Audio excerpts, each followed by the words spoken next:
Bonjour, je vais vous parler d'un sujet qui nous a intéressés ces derniers temps dans une recherche. C'est au fond l'application de toutes les théories du management de projet, mais dans le cas des projets de recherche. Il y a un petit paradoxe, c'est au fond quand on regarde la littérature sur la gestion de projet, l'application au projet de recherche en tant que tel n'est pas très présente malgré certains points qui soulignent son importance, notamment des travaux de Christophe Midler. Et donc là, l'idée, c'est de vous présenter à travers un travail, une étude de cas, peut-être le souhait d'aller un peu plus loin dans ces réflexions théoriques. Alors, le cas, c'est un projet que nous menons à l'École des hautes études en santé publique qui s'appelle CAPRI et dans une équipe de recherche qui s'appelle le Management des organisations de santé sur les parcours de soins coordonnés hôpital médecine de ville. C'est un projet qui a, si je puis dire, toutes les faits qui sont penchés autour de lui, puisque c'est un projet de l'agence qui a été sélectionné par l'Agence nationale de la recherche, qui a un soutien d'une agence régionale de santé ARS Île-de-France, dans un centre de lutte contre le cancer prestigieux qui est l'Institut Gustave Roussy, avec différents autres partenaires qui sont intéressés dans le montage de ce projet. L'idée, très brièvement, c'est d'établir des plateformes Internet qui permettent aux patients, au-delà de leur hospitalisation, de rester en contact avec l'hôpital quand ils sont chez eux et de renforcer le lien, c'est un thème à l'heure actuelle majeur dans les réformes structurelles du système de santé, entre l'hôpital et la médecine de ville, comme on dit, c'est-à-dire les médecins traitants, les infirmières libérales, les pharmaciens de ville. Bon. Donc c'est par des systèmes informatiques, aussi des infirmières de coordination, c'est un dispositif innovant d'un point de vue organisationnel. Et ce qui est apparu très vite, c'est qu'au fond, c'est un projet en tant que tel, comme vous pouvez l'imaginer à travers mon propos, ça rassemble énormément de personnes et d'acteurs. Il y a l'équipe de recherche, mais il y a aussi des informaticiens, des médecins. Bien évidemment, les patients sont l'objectif majeur du sujet dans l'amélioration de la qualité qui leur est prodiguée, etc., sur les autres acteurs professionnels.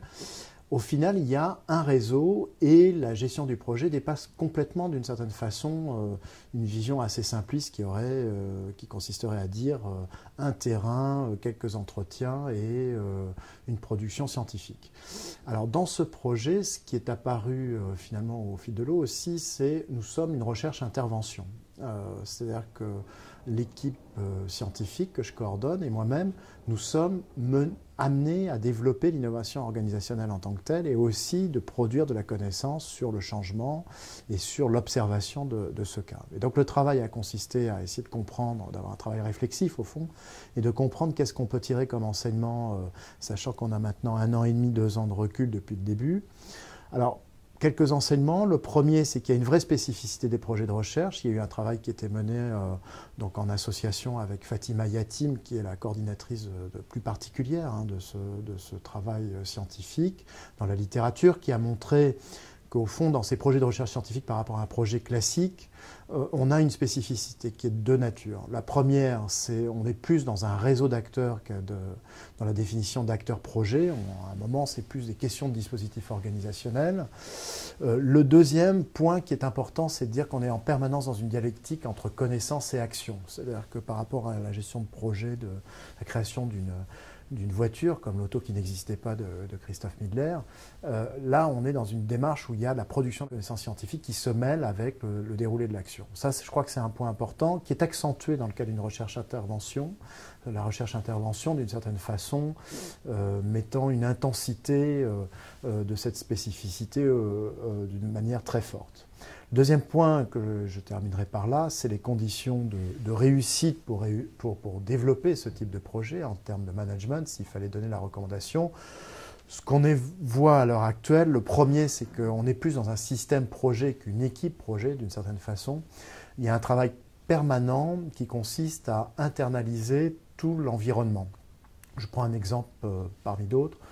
On est par exemple dans les développements d'outils informatiques, de e-health, comme on dit, les applications, les portails Internet, confrontés à des problèmes d'informatique et de sécurité des données juridiques qui dépassent l'expertise d'une personne, c'est-à-dire qu'on doit rencontrer plusieurs partenaires, plusieurs types d'expertise et arriver à les endogénéiser dans le projet. Donc c'est pour ça qu'on parle plus d'un système de projet à un moment que uniquement une équipe projet. Et puis le dernier point sur lequel je voudrais insister dans les critères de réussite, le deuxième, c'est qu'on est dans un management au fond qui est très contingent. C'est-à-dire qu'on voit bien qu'en permanence, on doit s'adapter à des milieux professionnels différents. Et il y a une question de genre très forte, c'est-à-dire que vous avez par exemple à un moment des efforts de traduction au sens qu'allons la tour du message vis-à-vis du milieu professionnel, les médecins, des informaticiens, des industriels des technologies d'information, des financiers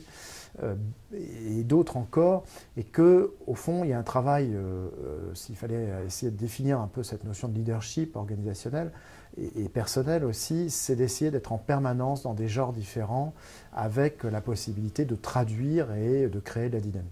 Je voudrais insister sur un dernier point pour conclure et pour essayer de donner envie à d'autres de faire ces travaux, car au fond, on a bien évidemment le sentiment que c'est une pierre à un chantier beaucoup plus large et un édifice beaucoup plus large qui pourrait être la réflexion sur les gestions de projets scientifiques.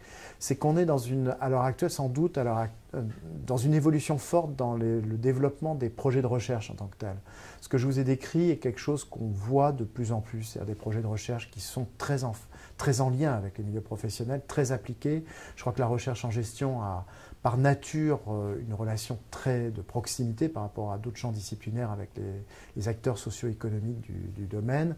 Et d'une certaine façon, les recherches-interventions et le management de ces projets devient sans doute une question assez clé dans la recherche en gestion moderne telle qu'elle est développée cette semaine dans la semaine du management.